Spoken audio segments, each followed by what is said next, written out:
اور ایک خاص بات، جو ذریعہ ہوتا ہے بیچ میں، اس کی گاہک سے بھی بنتی ہے اور خریدار سے بھی بنتی ہے۔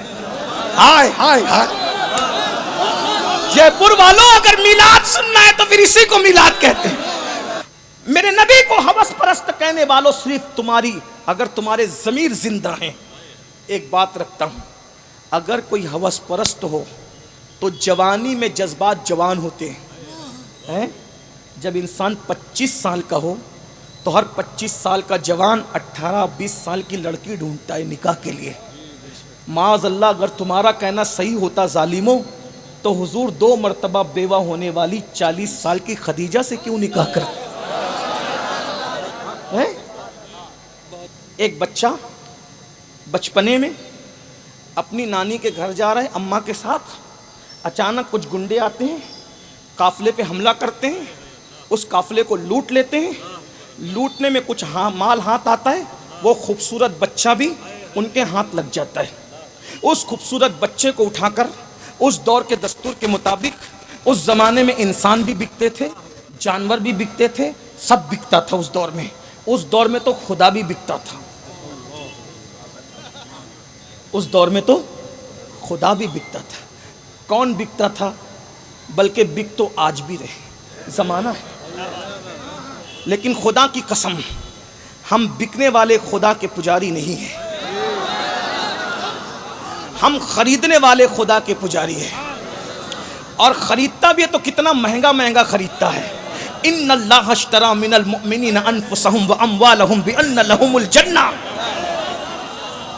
خدا نے خرید لیا تم سے تمہارے مال کو اور تمہاری جان کو۔ کس کے بدلے؟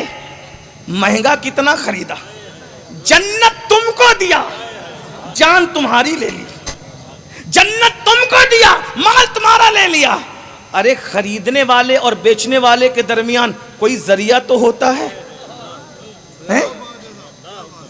اور ایک خاص بات، جو ذریعہ ہوتا ہے بیچ میں، اس کی گاہک سے بھی بنتی ہے اور خریدار سے بھی بنتی ہے۔ ہائے ہائے ہائے، جے پور والوں اگر میلاد سننا ہے تو پھر اسی کو میلاد کہتے ہیں۔ اس لیے کہ بیچنے والے سے نہ بنے تو بھی کام سودا نہیں جمتا، اور خریدنے والے سے نہ بنے تو بھی سودا نہیں جمتا۔ قدرت نے جنت جیسی مہنگی شے دینی ہے، اور مخلوق نے جان اور مال جیسی قیمتی چیز دینی ہے۔ اب بندہ اللہ کو پہچانتا نہیں، بندہ اللہ کو پہچانتا نہیں۔ بھائی پہچان لیتا تو جھگڑے کیوں ہوتے؟ وہ خوبصورت بچہ لوٹ لیا گیا، اس کو بیچا گیا۔ بیچنے کے لیے ایک مارکیٹ میں لایا گیا۔ اس مارکیٹ کا نام تھا، جس شہر میں وہ مارکیٹ تھی، ام القریٰ۔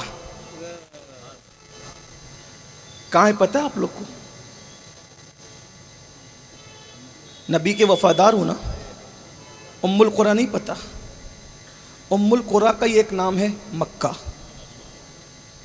بس یہی مسئلہ ہے۔ ہیروں کو تو جانتے ہو، ام القریٰ نہیں جانتے۔ جس کے وفادار ہے اس کی ولادت گاہ کی کئی خبر نہیں، اسی لیے ام القریٰ سے اس نبی کو امی بھی کہتے ہیں۔ امی کہنے کی ایک وجہ ام القریٰ بھی ہے۔ امی کہنے کی ایک وجہ، بہت سی وجوہات ہیں، ایک وجہ جیسے کوئی جے پور میں رہنے والا جے پوری ہے، اندور میں رہنے والا اندوری ہے، مالیگاؤں میں رہنے والے مالیگاؤنوی ہے، ویسے ام القریٰ میں رہنے والا امی۔ ایک وجہ امی کی ہے، بہت سی وجوہات ہے، ایک وجہ یہ بھی ہے۔ بہرحال مکے میں وہ بچہ بکا، اس بچے کا نام زید تھا۔ خریدنے کے لیے سب سے مالدار گھرانے کا فرد نکلا، سب سے مالدار پورے مکے میں، سب سے جو مالدار گھرانہ تھا، اس گھرانے کی ملکہ نے حکم دیا تھا جاؤ کچھ غلام خرید کے لاؤ۔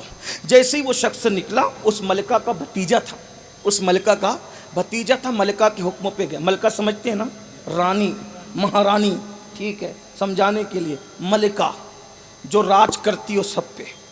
ایک ملکہ تھی مکے کی ملکہ، ملکہ تجار تھی، تاجروں کی ملکہ۔ مکے میں جس کو بھی لینا ہوتا اسی کے آگے ہاتھ پھیلاتا، بہت بڑی ملکہ تھی۔ پورے مکے والوں کے پاس جتنا مال تھا اس کے مال کا آدھا بھی نہیں تھا، پورے شہر کا مال، ابو لہب کا، ابو جہل کا، اللہ فلاں فلاں فلاں فلاں سب فلاں فلاں سب، ان کے کسی کے مال اس کے آدھے مال کی طرح نہیں تھے۔ اس ملکہ نے حکمت دیا جا کچھ ذرا غلام کنیزیں خرید کے لا، وہ بھتیجے کو بھیجا، بھتیجا گیا، خوبصورت بچہ دکھا، کہا بچہ ہی لے لو، بچہ لایا، کہا پپی اماں یہ لڑکا بڑا خوبصورت تھا اس لیے خرید لیا، کہا اس کا نام کیا ہے؟ کہا اس کا نام زید ہے۔ وہی ملکہ جب 40 سال کی عمر میں پہنچی تو اس ملکہ نے ایک حسن کے بادشاہ کو دیکھا، اور اس بادشاہ کو دیکھ کر کے اپنی سہیلی نفیسہ سے کہا نفیسہ ان سے پوچھنا یہ شادی کیوں نہیں کرتے؟ اس حسن کے بادشاہ نے کہا میرے چچا لوگ فیصلہ کریں گے تو شادی کر لی جائے گی۔ چچا لوگوں نے فیصلہ کر لیا، اس ملکہ کا نکاح اس حسن کے بادشاہ کے ساتھ ہو گیا۔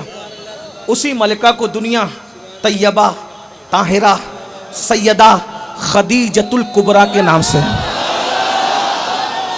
اور اس حسن کے بادشاہ کو جس کا سایہ بھی زمین پہ نہیں چل پڑتا تھا، جس کے جسم سے خوشبو آتی تھی، جس کے بدن پہ مکھی نہیں بیٹھتی تھی، اندھیرے میں بھی جس کا چہرہ چاند کی طرح چمکتا تھا، اس حسن کے بادشاہ کو محمد الرسول اللہ۔ لیکن ابھی نبوت کا اعلان نہیں ہوا تھا، اعلان نبوت نہیں ہوا تھا۔ بہرحال 25 سال کے میرے آقا اور 40 سال کی خدیجہ سے شادی۔ یہاں ایک سوال کا جواب دینا ضروری سمجھ رہا ہوں، اگر توجہ ہے تو موبائل والے میرے بھائی اللہ تجھ پہ رحم کرے، اتنی قیمتی بات شاید تو کبھی نہیں سنے گا، کم سے کم مجھ سے نہیں سنے گا۔ اللہ تم سب پہ رحم کی نظر فرمائے، کرم کی نظر فرمائے۔ سن لو، آج رسول اللہ کے بارے میں کہا جاتا ہے معاذ اللہ معاذ اللہ معاذ اللہ کہ وہ تو ہوس پرست تھے، اس لیے انہوں نے اتنے نکاح کیے اتنے نکاح کیے۔ میں کہتا ہوں ہوس پرستو، پہلی بات تو جو جیسا ہوتا ہے وہ دوسروں کو بھی ویسے ہی سمجھتا ہے۔ ایک بندہ رات کو آدھی رات کو اٹھ کے گھر سے تہجد کے لیے جا رہا تھا، دوسرا بندہ چوری کے لیے جا رہا تھا۔ تہجد گزار نے رات میں اندھیرے میں چور کو چلتے دیکھا تو سوچا میری طرح یہ بھی تہجد پڑھنے جا رہا ہے، اور چور نے تہجد گزار کو دیکھا تو سمجھا کہ میری طرح یہ بھی کسی کا گھر تاکنے جا رہا ہے۔ میرے نبی کو ہوس پرست کہنے والوں صرف تمہاری، اگر تمہارے ضمیر زندہ ہیں، ایک بات رکھتا ہوں، اگر کوئی ہوس پرست ہو تو جوانی میں جذبات جوان ہوتے ہیں۔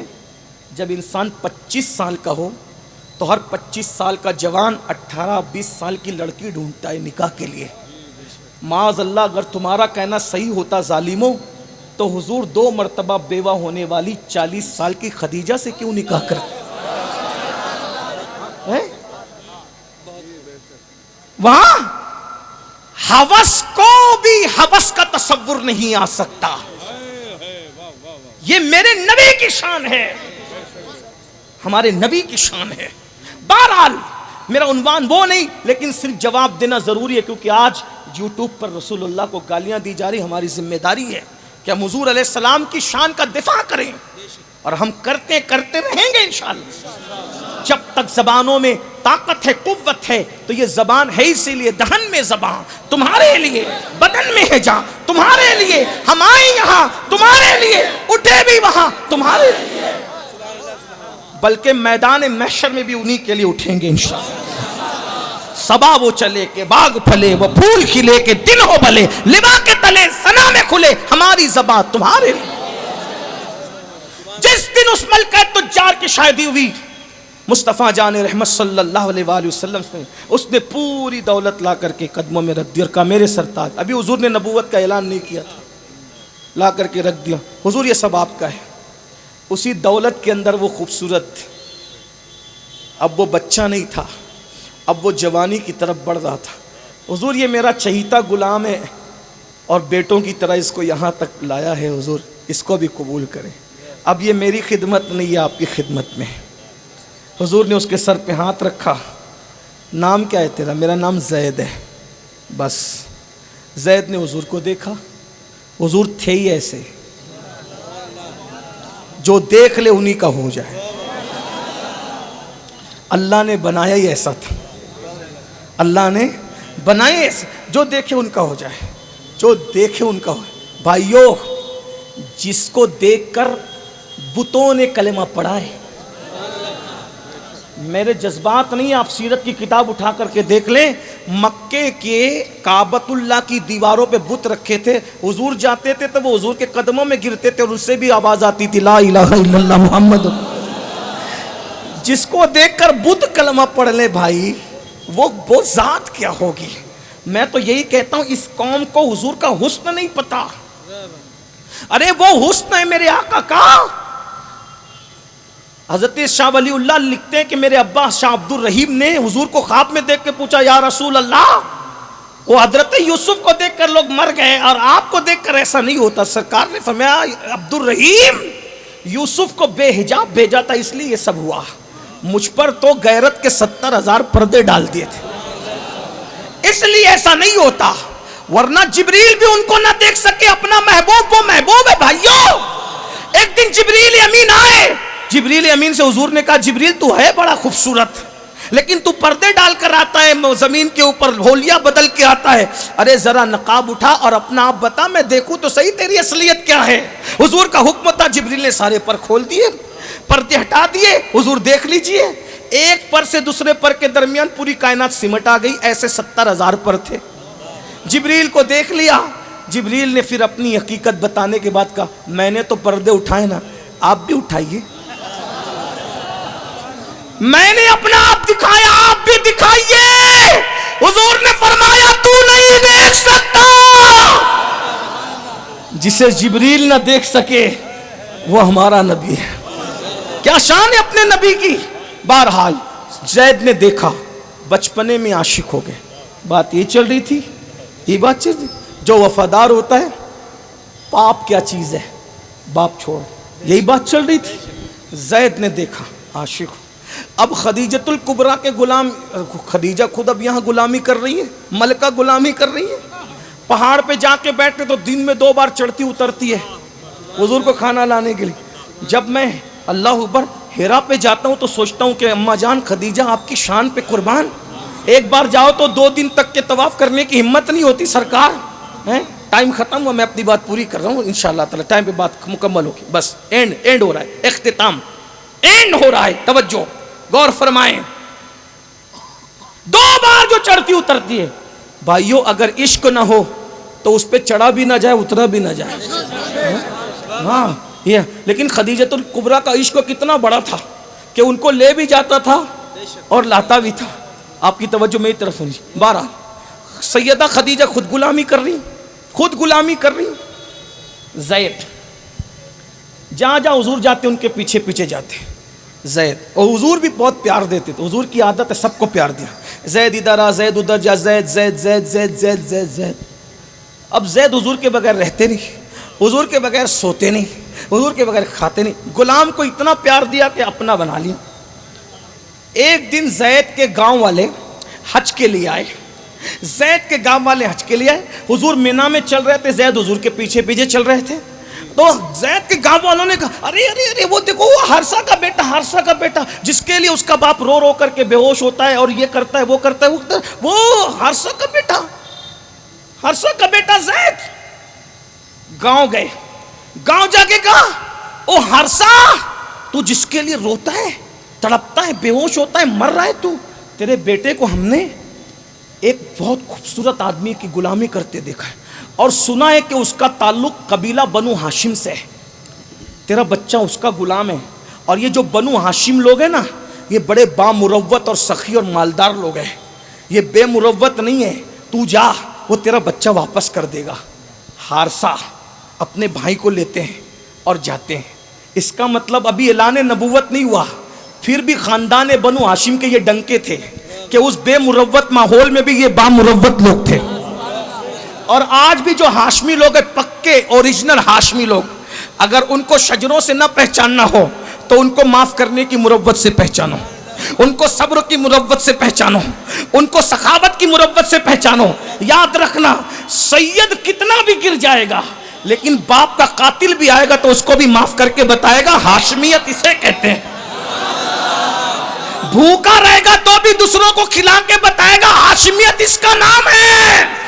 سیادت ہاتھ چموانے کا صرف کام نہیں ہے، باپ کے قاتل کو کلیجہ چبانے والوں کو تک معاف کرنے کا کلیجہ رکھنا، اسی کو ہاشمیت کہتے ہیں۔ ارے کہ فاقوں میں غریبوں کو کھلانے والے ایسے ہوتے ہیں محمد کے گھرانے والے۔ ارے گھرانہ ایسا ہے، اس گھرانے کا سردار کیسا ہوگا؟ اللہ اکبر۔ حارثہ آئے اپنے بھائی کو لے کر، حضور کو دیکھا، پہلی نظر دیکھ کے ڈھیر ہو گئے۔ حضور تھے ہی ایسے۔ واللہ میں تو دعا کرتا ہوں کہ جتنے بگڑے ہوئے لوگ ہیں، کم سے کم اللہ ان کو ایک مرتبہ خواب میں صحیح میرے آقا کا دیدار کرا دے۔ گناہ نہ چھوڑ دو تو پھر غلامی لکھ دو۔ خواب کی بات کر رہا ہوں، خواب کی بس عرض کر رہا تھا۔ حارثہ اپنے بھائی کو لے کے حضور کو پہلی نظر میں دیکھا ڈھیر ہو گئے۔ کہتے ہیں میں نے سنا ہے آپ ہاشمی مطلب، نام آپ کا محمد ہے جی، سنا ہے میرا بیٹا زید آپ کی غلامی میں رہتا ہے، بہت بڑی رقم لایا ہوں، اگر وہ رقم آپ لے کے میرے بیٹے کو آزاد کر دے تو آپ کا احسان میری نسلیں کبھی نہیں بھولے گی۔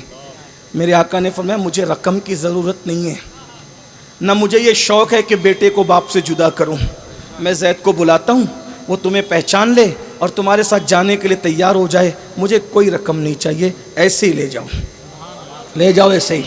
ابھی نبوت کا اعلان نہیں ہوا، ابھی نبوت کا اعلان نہیں ہوا۔ آواز زید ادھر آؤ۔ اس حدیث کو میں ارشد القادری میرے علامہ کے لب و لہجے میں بیان کروں تاکہ بچوں کو بھی سمجھ میں آئے۔ ہاں، کتاب اور خطاب میں فرق ہونا چاہیے، اسی لیے میں بطور مفہوم پیش کروں۔ زید ادھر آؤ۔ زید آئے، جی آقا۔ زید انہیں پہچانتے ہو کون ہے؟ جی آقا یہ میرا ابا ہے، میرے بابا ہے یہ، اور وہ بازو میں وہ میرا چچا ہے۔ صحیح پہچانا دونوں کو؟ جی یہ میرا بابا ہے، میرا چچا ہے۔ زید یہ تمہیں لینے آئے ہیں، جاؤ باپ کے ساتھ جاؤ، بس برسوں ہو گئے تھے باپ سے بچھڑنے کو۔ ایک بیٹا اسکول سے آتا ہے تو باپ کو کیسے لپٹتا ہے؟ مجھے بچوں کے بچھڑنے کا بہت تجربہ ہے۔ 15 دن اور 8 10 اور 10 دن کے بعد جب ہم تھکے گھر جاتے ہیں تو پلان یہ ہوتا ہے آج صرف سوئیں گے، لیکن 2 چیزیں ساری تھکن کو اتار دیتی ہے۔ ایک ماں کی مسکراہٹ سے یہ کہنا بیٹا کیسا ہے، اور دوسرا بچے اور بچیوں کا لپٹ کر کے کہنا کہ اب مت جانا۔ یہ ایسی لذت ہے کہ لوگوں کے کھانوں میں وہ لذت نہیں آتی، لوگوں کے تحفوں میں وہ لذت نہیں آتی، لوگوں کے لفافے میں وہ لذت نہیں آتی، لوگوں کے جوتے تک پہنانے میں وہ لطف نہیں آتا۔ یہ جو 2 لذتوں میں مزہ ہے نا، وہ مزہ ہر چیز کے مزے کو کرکرا کر دیتا ہے۔ اللہ سب کی محبتوں کو سلامت رکھے۔ لیکن یہاں آ کر کے میں سوچتا ہوں برسوں کا بچھڑا ہوا زید اپنے بابا حارثہ کو دیکھ رہے تھے اور آقا کہہ رہے تھے تمہیں لینے آئے ہیں، زید چلے جاؤ۔ زید حضور کے پیچھے چھپ گئے اور لپٹ کے کہتے نہیں میں نہیں جاؤں گا۔ ابھی نبوت کا اعلان نہیں ہوا ہے، نہیں میں نہیں جاؤں گا۔ سرکار نے کہا تیرا باپ ہے چلا جا۔ باپ کہتا ہو زید روتے روتے تیرے لیے آنکھیں سجائیے، سب کچھ کھو دیا، نہ کھاتا ہوں نہ پیتا ہوں، ارے مجھے پہچاننے کے بعد میرے ساتھ نہیں آتا۔ زید نے حضور کے پیچھے سے سر نکال کے کہا تو اتنا پیار دے ہی نہیں سکتا، تو اتنا پیار دے ہی نہیں سکتا جتنا یہ ہاشمی مطلبی محمد عربی نے دیا ہے۔ مجھے باپ نہیں چاہیے، مجھے تو یہی چاہیے۔ 2 جملوں میں بات ختم کرتا ہوں۔ جب نبی سے کوئی وفا کرتا ہے تو وہ باپ چھوڑ دیتا ہے۔ زید نے باپ چھوڑا، حضور نے کہا چھوڑنے کے لیے نہیں کہا نا، باپ چھوڑنے کے لیے نہیں کہا، لیکن تقاضۂ وفا نے باپ چھوڑنے پہ مجبور کر دیا۔ نبی تو پاپ چھڑوانے کے لیے 23 سال تک تقریر کرتے رہے پاپ چھوڑ دو، طائف میں پتھر کھاتے رہے پاپ چھوڑ دو، چھوڑ دو شراب، چھوڑ دو زنا، چھوڑ دو تاش کی پتے، چھوڑ دو عورتوں سے ناجائز و حرام تعلقات۔ بولو یہ حضور کی تقریریں ہیں کہ نہیں ہے؟ وفاداری نے باپ چھڑا دیا۔ تم کون سے وفادار ہو جے پور والو، تم سے پاپ بھی نہیں چھوٹتے، گناہ بھی نہیں چھوٹتے۔ یاد رکھنا کہیں وفاداری کی ایکٹنگ تو نہیں کر رہے ہو۔ سب جگہ ایکٹنگ کام آ جاتی ہے، اس کی بارگاہ میں کون سی ایکٹنگ کام آئے گی؟ جس کی نگاہوں سے خدا کی ذات نہ چھپی، اس کی نگاہوں سے ہمارے دل کے جذبات کیا چھپ سکتے ہیں. وفادار بن جاؤ، قبر میں ٹھاٹ سے سو گے، لیکن وفاداری آسان نہیں ہے. ان کی وفا میں تو باپ چھوڑنا پڑتا ہے. باپ کیا چیز ہے. جے پور والوں، یہ 2 جملے تم پہ چھوڑ کے جا رہا ہوں.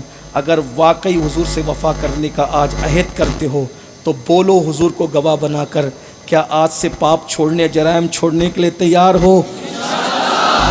کتنے لوگ ہیں جو آج کے بعد داڑیاں نہیں مڈائیں گے انشاءاللہ؟